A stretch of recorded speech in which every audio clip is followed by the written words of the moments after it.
प्रेम से बोलिए तुलसी माता की जय। सुबह सुबह लेहु हरि के नाम, आंगनमा में तुलसी के गछिया। सुबह सुबह लेहु हरि के नाम, आंगनमा में तुलसी के गछिया। जब जी तुलसी रानी भेलन दुई पतवा, जब जी तुलसी रानी भेलन दुई पतिया। कृष्ण जे रहलन गर्भिया, आंगन में तुलसी के गछिया। कृष्ण जी रहलन गर्भिया, आंगन में तुलसी के गछिया। सुबह सुबह लेहु हरि के नाम, आंगन में तुलसी के गछिया। जब जी तुलसी रानी भेलन चार पतिया, जब जी तुलसी रानी भेलन चार पतिया। कृष्ण जी लिहलन जलमिया, आंगनमा में तुलसी के गछिया। कृष्ण जी लिहलन जलमिया, आंगनमा में तुलसी के गछिया। सुबह सुबह लेहु हरि के नाम, आंगनमा में तुलसी के गछिया। सुबह सुबह लेहु हरि के नाम, आंगनमा में तुलसी के गछिया।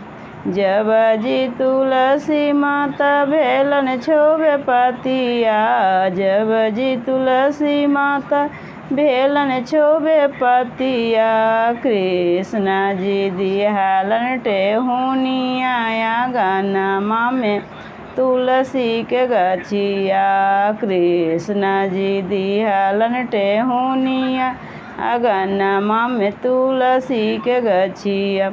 सुबह सुबह लेहु हरि के नाम, आंगनमा में तुलसी के गछिया। सुबह सुबह लेहु हरि के नाम, आंगनमा में तुलसी के गछिया।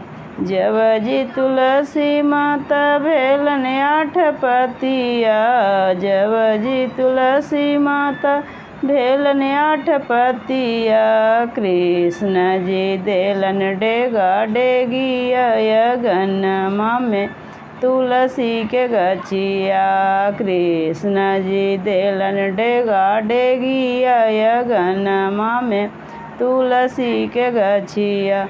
सुबह सुबह लेहु हरि के नाम, आंगनमा में तुलसी के गछिया। सुबह सुबह लेहु हरि के नाम, आंगनमा में तुलसी के गछिया।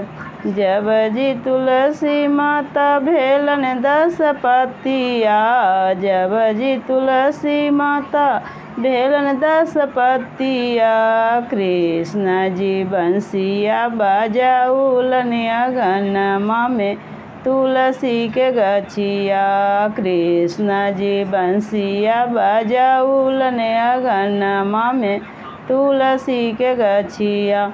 सुबह सुबह लेहु हरि के नाम, आंगनमा में तुलसी के गछिया। सुबह सुबह लेहु हरि के नाम, आंगनमा में तुलसी के गछिया। जब जी तुलसी माता भेलन 12 पतिया, जब जी तुलसी माता भेलन 12 पतिया। कृष्ण जी गेलन मधुबनमा, आंगनमा में तुलसी के गछिया। कृष्ण जी गेलन मधुबनिया, आंगनमा में तुलसी के गछिया। सुबह सुबह लेहु हरि के नाम, आंगनमा में तुलसी के गछिया। सुबह सुबह लेहु हरि के नाम, आंगनमा में तुलसी के गछिया। जब जी तुलसी रानी भेलन 14 पतिया, जब जी तुलसी रानी भेलन 14 पतिया। कृष्ण जी कैलन बाला जोड़िया अगनमा में तुलसी के गछिया।